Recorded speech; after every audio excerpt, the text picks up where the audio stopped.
Hello, my dear students. Good morning to all of you. In the last lecture, we have studied the property of sum of measures of arcs and the two theorems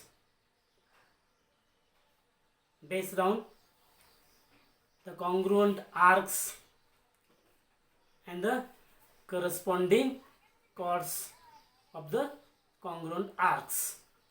So now today in this lecture we are going to study some examples based on these theorems and the property of the sum of measures of arcs.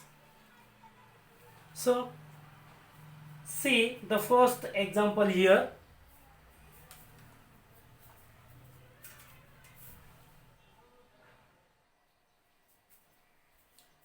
So look at the first example.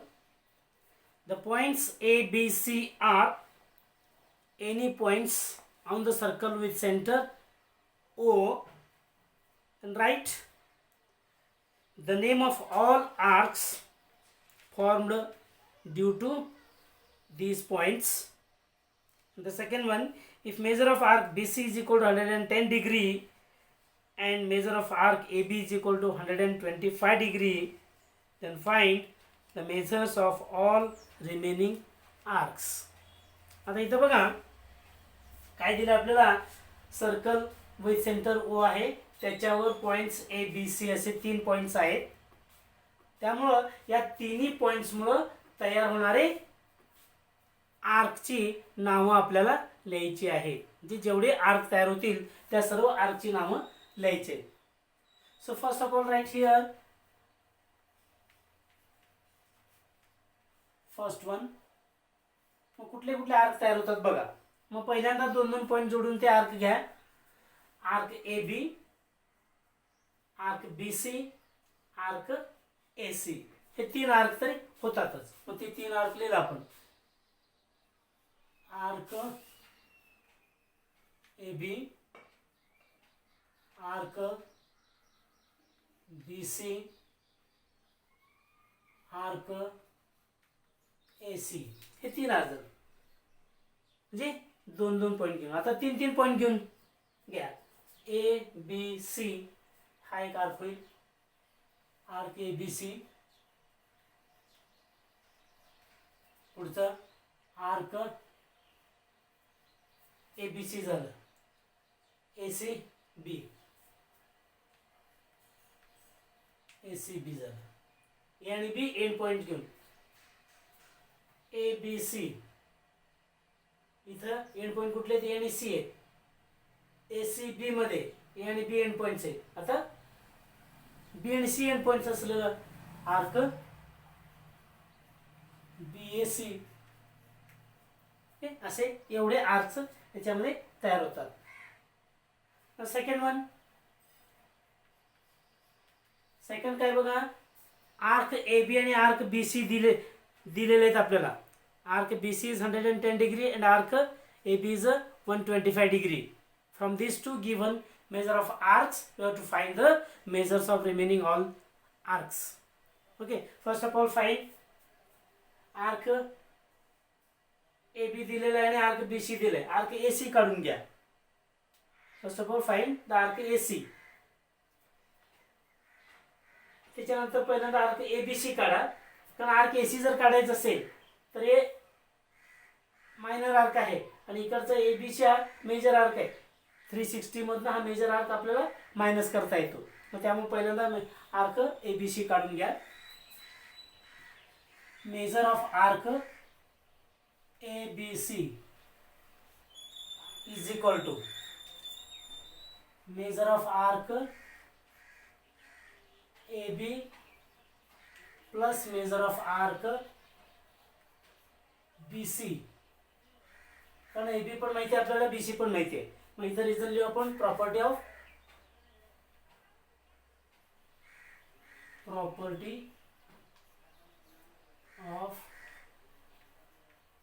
sum of arcs. मग आता याचं माप माहिती आहे आपल्याला A B is 125. So right here 125 degree plus B C is also known 110 degree, that is equal to 235 degree. Measure of arc ABC is equal to 135 degree. Okay, मग आता काय करायचं, मेजर ऑफ आर्क AC काढा. Measure of arc AC काढूयात. So measure of arc AC is equal to major of arc AC is equal to 360 degree minus measure of arc ABC. बघा, हा इकडचं AC major काढायचं, म्हणजेच ह्या पूर्ण circle मधनं इकडचा जेवढा जो भाग आहे ABC तो काय करा, मायनस करा. बरोबर, पूर्ण सर्कल मधनं एवढा भाग कट करायचा आहे. एवढ्या भागाचं माप काढायचं आपल्याला, म्हणजे हा भाग नको आहे म्हणून पूर्ण सर्कलच्या मेजर मधनं या भागाचं मेजर काय करा, मायनस करून टाका.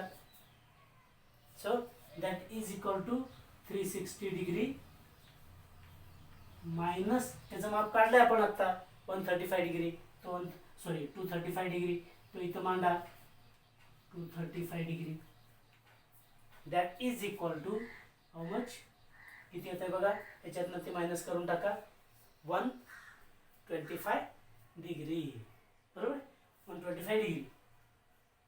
So 125 degree is measure of arc AC. Measure of arc AC is equal to 125 degree. बरोबर, आता हे 125 degree measure of arc AC झालं. आता कोणाकोणाचं माहिती झालं बघा, AB माहिती झालं, AC माहिती झालं, BC माहिती झालं, ABC माहिती झालं. आता हे दोन राहिले, या दोघांची माप काढायची आहेत आपल्याला. मेजर ऑफ आर्क ACB आणि measure of arc BAC.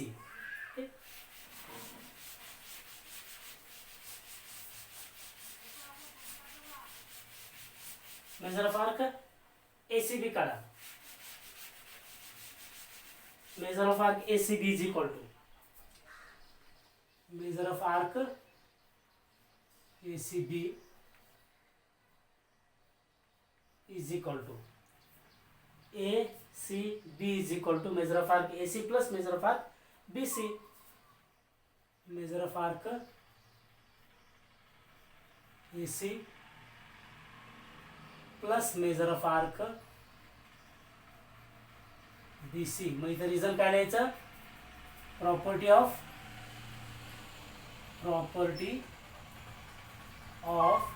Some of arcs.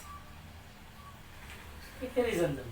मला that is equal to arc AC ची किंमत काढली आपण 125 प्लस आर्क BC ची किंमत काढली आपण 120.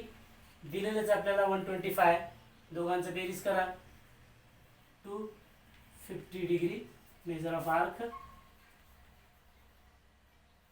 ACB झालं. आता राहिलं major of arc BCA, BAC.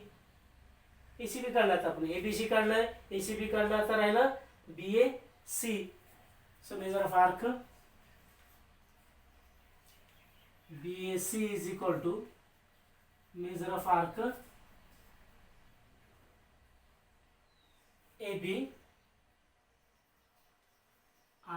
AB plus major of arc AC. इथं पण रिझन लिहा, property of sum of arcs. Okay, आता AB ची माप माहिती आहे आपल्याला किती आहे, सॉरी इथं किती बघा, BC ची माप किती आहे इथं, या ठिकाणी इथं BC किती दिलं बघा, 110 दिलेलं आहे. तिथं आपण 125 घेतलंय, सॉरी इथं 110 घ्या, 110. दोघांचं बेरीज करा, 235. ओके, तर AB आता इथं किती आहे, AB आहे 125 AC काढलं आपण आता 125, that is equal to इथे 250 डिग्री येईल. Okay, major of arc BAC is equal to 250 degree. Okay, understand. मग अशा पद्धतीने काय करायचं, दिलेले जे आर्क्स आहेत त्या आर्कचे सगळ्यांचे बेरजेचं प्रॉपर्टी या ठिकाणी वापरायची आहे. Okay,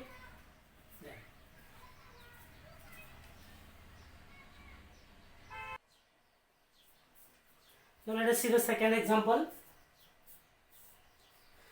In the figure, a rectangle PQRS is inscribed in a circle with center T. Then prove that arc PQ is congruent to arc SR. The arc SPQ is congruent to arc PQR.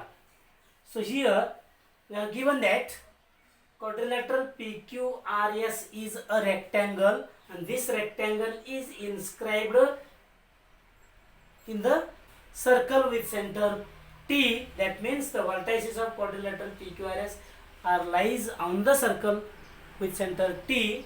Then we have to prove that arc PQ is congruent to arc SR, and arc SPQ is congruent to arc PQR. ओके, आता इथं काय करायचं बघा. So look at solution. First one, हा quadrilateral आपल्याला rectangle दिलाय. मग आपल्याला माहिती आहे property of rectangle, opposite sides of rectangle are congruent. हे माहिती आहे आपल्याला. त्याच्यावरनं PQ is congruent to SR लिहू शकतो आपण. मग PQ हा कॉर्ड आहे, SR देखील कॉर्ड आहे. मग एकाच वर्तुळाच्या दोन कॉर्ड जर एकरूप असतील तर त्याच्या संबंधित लघुकंश जे असतात एकरूप असतात. So here this segment PQ and segment QR are the two chords of a circle which are congruent. Therefore here we have to use the theorem,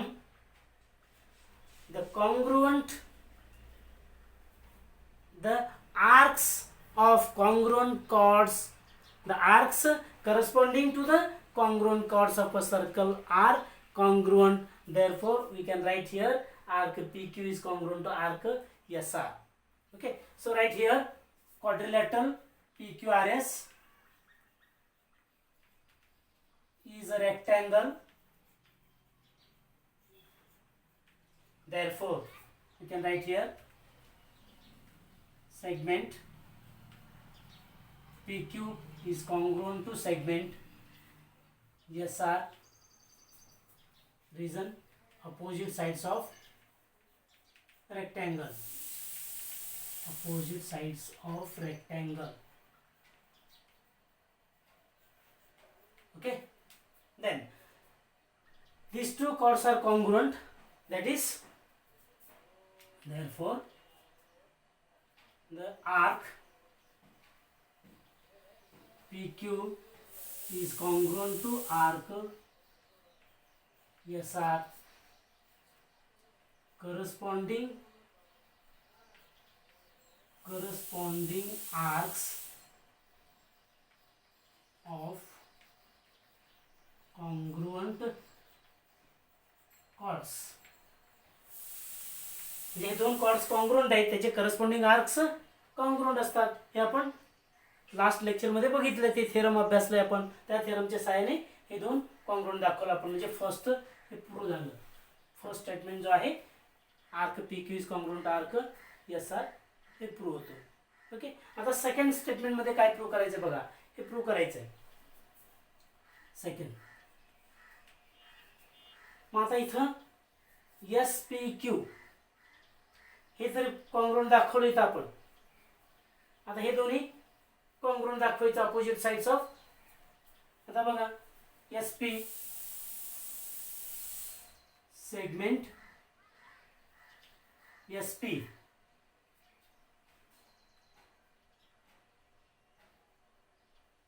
is equal to अथवा SP is equal to segment SP is congruent to segment QR. The reason है opposite sides of rectangle. Okay, मग आता बघा yes दोन्ही साईडला जर आपण, मग दॅट इज इथे काय होईल, that is SP is equal to QR होईल. बरोबर, दोन्ही कॉन्ग्रुएंट आहेत म्हणजे ते दोन्ही इक्वल आहेत. बरोबर आहे. मग आता इथं बघा PS आणि QR दोन्ही साइड मध्ये जर आपण हे दोन्ही साइड मध्ये काय मिळवलं, आपण PQ मिळवलं. हे सेगमेंट आता बघा, हा एक मिनिट, इथं काय झालं, सॉरी, इथं काय होणार आहे बघा, परत ह्याचं संबंधित जो आर्क आहे SP, ह्याचं संबंधित आर्क QR हे कॉन्ग्रुएंट होतील. So here arc, therefore arc SP is congruent to arc QR. इथं रिझन लिहू आपण, corresponding arcs of congruent chords. corresponding arcs of congruent chords. ओके, आता हे arc SP is congruent to arc QR म्हणजेच काय येणार इथं, that is measure of arc SP is equal to major of arc QR. हे दोन्ही कॉन्ग्रुएंट आहेत म्हणजे त्यांचे मेजर दोन्ही इक्वल आहेत. काय असं की लिहिलं बघा, कारण आपल्याला हे आर्क कॉन्ग्रुएंट दाखवायचे आहेत, SPQ आणि PQR. आता हे जे दोन्ही आर्क आहेत SP आणि QR, याच्यामध्ये आर्क QR हा जर आपण दोन्ही मध्ये मिळवलं, दोन्ही आर्क मध्ये जर आपण आर्क QR मिळवला तिथं, तर इथं इकडे आर्क QR मिळवलं की SPQ हा आर्क मिळतो, आणि इकडे जर QR मिळवला की काय होतो, PQR मिळतो. मग दोन्ही इक्वल होतात. त्यामुळे इथं आपण पहिल्यांदा मेजर घेतलं, मग दोन्ही साईडला आपल्याला ते मिळवता येतंय म्हणून. मग आता दोन्ही साईडला ते मिळवू आपण बघा. So therefore measure of arc SP plus measure of arc PQ is equal to measure of arc कुठलं QR plus measure of arc PQ, adding measure of arc PQ on both sides. दोन्ही बाजूमध्ये आपण काय केलं, major of arc PQ मिळवलं. मग आता बघा, by using sum of property of sum of measure of arcs, measure of arc SP plus major of PQ म्हणजेच काय, measure of arc SPQ. therefore measure of arc SPQ is equal to, मग major of arc QR plus major of arc PQ म्हणजेच major of arc PQR. Major of arc PQR. मग याला reason लिहा, property of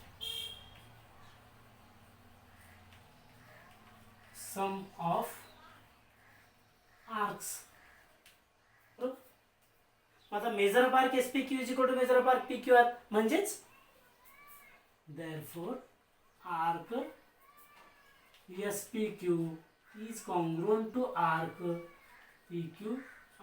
त्यांचे माप समान आहेत, त्यांचे मेजर इक्वल आहेत, म्हणजेच ते कसे आहेत, कॉन्ग्रुएंट आहे. ओके,